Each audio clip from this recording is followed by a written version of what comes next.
Hello friends, இந்த பதிவில் ஜூலை மாதத்துக்கு உண்டான கிரகநிலைகள் எவ்வாறு இருக்கிறது, என்னென்ன மாற்றங்கள் நடக்கப் போகிறது போன்ற விவரங்களை காண இருக்கிறோம். ஜூலை மாதம் 8ஆம் தேதி சுக்கிரன் என்ற கிரகம் மிதுனத்திலிருந்து ரிஷபத்திற்கு சஞ்சாரம் செய்கிறது. நாம் அனைவருக்கும் தெரியும், செவ்வாய் என்ற கிரகம் மேஷத்தில் இப்பொழுது ஆட்சியாக இருக்கிறது. ஜூலை மாதம் 12ஆம் தேதி செவ்வாய் ரிஷப ராசி மண்டலத்துக்குள் அமர்ந்து குருவுடன் சேர்வதனால் குரு மங்கள யோகமாக மாறுகிறது. இந்த செவ்வாய் என்ற கிரகம் துணிச்சல், வேகம், சடுதியில் முடிவெடுக்கக்கூடியது, ஆற்றல், எனர்ஜெட்டிக்காக செயல்படுவது, எந்த ஒரு விஷயத்தையும் அதிவேகமாக அணுகுமுறை செய்வது, எந்த ஒரு சூழ்நிலையிலும் நாம் விட்டு கொடுக்காமல் இயங்கக்கூடியது, எந்த ஒரு விஷயத்தையும் உரத்த குரலில் நாம் பேசுவது, யாராக இருந்தாலும் ஒரு கை பார்த்து விடலாம் என்று எந்த பிரச்சனையையும் விட்டு கொடுக்காமல் வேகமாக நம்மளை இயக்கக்கூடிய கிரகம்தான் இந்த செவ்வாய், அங்காரகன் என்ற கிரகம். இந்த குரு என்ற கிரகத்தை நாம் எடுத்துக்கொண்டால் மிகவும் நிதானமாகவும் மிகவும் அறிவாளியாகவும் ஒரு வம்பு தும்புக்கு போகாமல் நாசுக்காக பிரச்சனையே வேண்டாம் என்று ஒதுங்கி எந்த ஒரு பெரிய பிரச்சனையாக இருந்தாலும் அதனை அழகாக லாவகமாக பேசி மற்றவருக்கு வழிகாட்டக்கூடிய ஒரு வாத்தியார் போல், ஒரு குரு போல் செயல்படக்கூடியது தான் இந்த குரு என்ற கிரகம். இந்த இரண்டு கிரகமும் சேரும் பொழுது இதற்கென்று சில யோகங்களும் உண்டு, சில தோஷங்களும் உண்டு. இருந்தாலும் இது குரு மங்கள யோகம் என்று ஒரு சுப யோகமாகத்தான் கருதப்படுகிறது.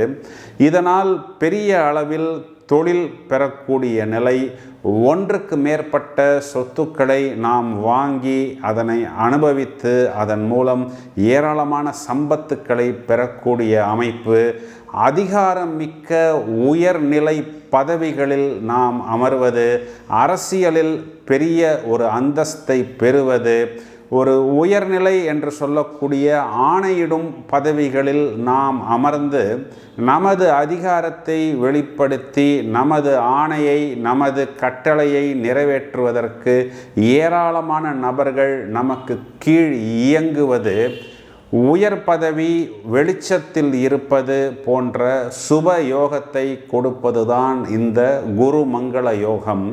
இந்த குரு மங்கள யோகம் என்பது இந்த மாதத்தில் ஒரு சில ராசிகளுக்கு ஒரு பெரிய ப்ளஸ் பாயிண்டாக அமைகிறது.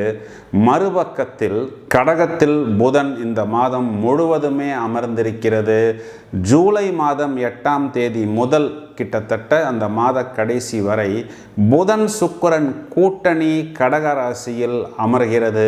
நாம் ஏற்கனவே சொன்னது போல் இந்த புதன் சுக்கிரன் கூட்டணி என்பது ஒரு இளமை மாறாத தோற்றம், அஷ்ட ஐஸ்வர்யங்களை பெறுவது, மிகவும் வேகமாகவும் புத்திசாலித்தனமாகவும் மற்றவர்களை ஈர்க்கும் விதத்தில் நாம் செயல்படுவது.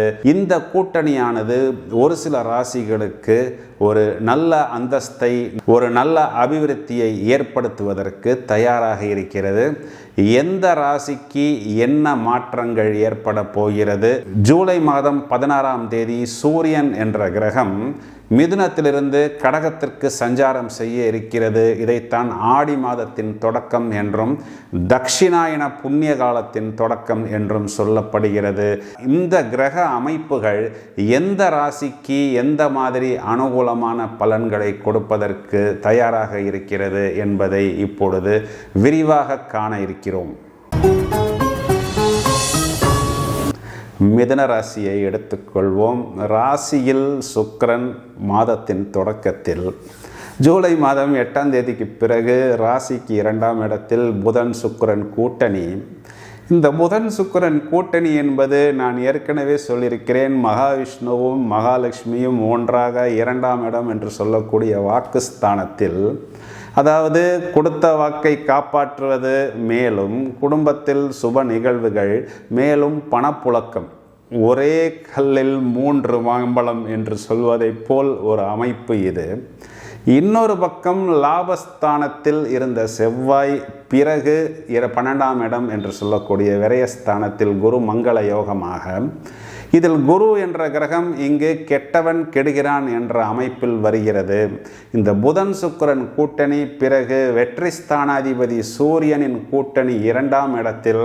இவர்கள் ஒரு ஓவரில் 6 பால்ஸ் ஃபேஸ் பண்ணினால் அந்த 6 பாலிலும் 6 அடிக்கக்கூடிய அமைப்பு.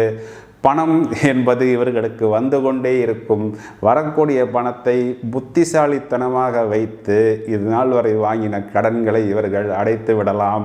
இதற்கு முன்பு என்ன சார், இதற்கு முன்பு இவர்கள் தான் அஷ்டம சனியில் இருந்தார்களே, ஏராளமான பிரச்சனைகளை அப்பொழுது இவர்களுக்கு லோடு செய்து வைத்திருந்தார்கள். இப்பொழுது ஒவ்வொரு முடிச்சாக கழட்டி உங்களுடைய பேமெண்ட் இவர்களுடைய பேமெண்ட் என்று வரிசையாக ஒவ்வொன்றாக தீர்த்து கொள்ளக்கூடிய அமைப்பாக இருக்கிறது. 2ஆம் இடத்தில் சூரியன் என்பதனால் இவர்கள் பேசும் பொழுது கொஞ்சம் காரம் கம்மியாக பேசுவது அல்லது பேசாமல் இருப்பது இவர்களுக்கு புத்திசாலித்தனம். 4ஆம் இடம் என்று சொல்லக்கூடிய சுகஸ்தானத்திற்கு கேது இருந்தது. என்ன சார் பண்ணினது? எல்லாம் இருந்தது, ஆனால் எதுவுமே இல்லை. ஒரு நல்ல சாப்பாடு இருக்குது, நான் சாப்பிட மாட்டேன். ஒரு நல்ல வண்டி இருக்குது, நான் ஓட்ட மாட்டேன். நல்ல ஸ்வீட்ஸு ஐஸ்கிரீம்லாம் இருக்குது, ஆனால் டாக்டர் சுகரு நீங்கள் எதுவும் சாப்பிடக்கூடாதுன்னு சொல்கிறாங்களே. அதாவது அனைத்து விஷயங்களும் இருந்தது ஆனால் இல்லை என்ற ஒரு சூழ்நிலை இப்பொழுது மறைந்து விட்டது. இதன் காரணம் 4ஆம் இடம் என்று சொல்லக்கூடிய சுகஸ்தானத்துக்குத்தான் குரு பார்வை வந்து விட்டதே. அதனால் இந்த கேது என்ற ஒரு கிரகத்தின் தீமையான பலன்கள் மட்டுப்படுகிறது. 9ஆம் இடத்தில் சனி என்ற கிரகம் பாக்கியஸ்தானத்தில் அமர்ந்து இப்பொழுது வக்கரமாகி இருக்கிறது. இதனால் இவர்களது இயல்பான நிலை இந்த பாக்கியஸ்தானத்தில் ஒரு மந்த போக்கு என்பது இருக்காது. அது 9ஆம் இடம் என்பது ஆன்மீகம் சம்பந்தப்பட்டது. பாக்கியஸ்தானம் வெளிநாட்டு தொடர்பு போன்ற விஷயங்களில் வரக்கூடிய நல்லது போன்ற விஷயங்களால் நமக்கு ஏற்படக்கூடிய ஏற்றம் இது நாள் வரை மெதுவாக இருந்தது. இப்பொழுது சனியின் வக்கர நிலையில் இவை அனைத்தும் மாறி வேகமாக செயல்படக்கூடிய ஒரு காலகட்டமாக இனி இவர்களுக்கு அமையும். 10ஆம் இடம், 10இல் ஒரு பாவி இருந்தால் நாம் தொழிலில் ஒரு விஸ்வரூப வெற்றி என்பதை பெற முடியும். 10இல் ஒரு பாவி இருந்தால் அரசனை போன்ற வாழ்வு என்பதுதான் ஜோதிட விதி. 10ஆம் இடத்தில் தான் ராகு குரு வீட்டில் அமர்ந்து இவர்களுக்கு தொழில் ஸ்தானத்தில் 2-3 விதங்களில் வருமானத்தை கொடுப்பதற்கு தயாராக இருக்கிறது. அதாவது இவர்களது தொழில், வேலை, உத்தியோகம், குடும்பம், வாக்கு, பணப்புழக்கம், வெளிநாட்டு தொடர்பு, மேலும் அபிவிருத்தி போன்ற அனைத்து விஷயங்களும் இவர்களுக்கு பிரமாதமான ஒரு காலகட்டமாக இருக்கிறது. புத்திசாலித்தனமாக உபயோகித்துக் கொள்ளுங்கள். எங்கே சார் கவனமாக இருக்க வேண்டும்? அந்த ஒரு விஷயத்தை நீங்கள் இன்னும் சொல்லவில்லையே என்று தானே நீங்கள் கேட்கிறீர்கள். ராசிக்கு 12ஆம் இடத்தில் செவ்வாய். இந்த 12ஆம் இடத்தில் இருக்கக்கூடிய செவ்வாய் என்ன பண்ணும் என்றால், நாம் இரவு நேரத்தில் குறிப்பாக சயனஸ்தானம், அதாவது நாம் படுக்கைக்கு போகும் பொழுதுதான் நமக்கு சில குழப்பங்களை கொடுக்கும். அந்த நேரத்தில் தியானம் செய்து படுப்பது இவர்களுக்கு புத்திசாலித்தனம். அந்த நேரத்தில் செவ்வாய் குருவுடன் சேர்ந்திருப்பதனால் குரு இங்கு வியாபார கூட்டாளிகளையும் லைஃப் பார்ட்னரையும் குறிகாட்டுகிறது. அப்போ என்ன பண்ணணும்? அவர்களிடம் நான் இரவு நேரத்தில் மௌன விரதம் என்று சொல்லிவிடுவது புத்திசாலித்தனம். ஏனென்றால் அந்த நேரத்தில் தான் இவர்களுக்குள் சின்ன சின்ன பிரச்சனைகள் என்பது வரும்.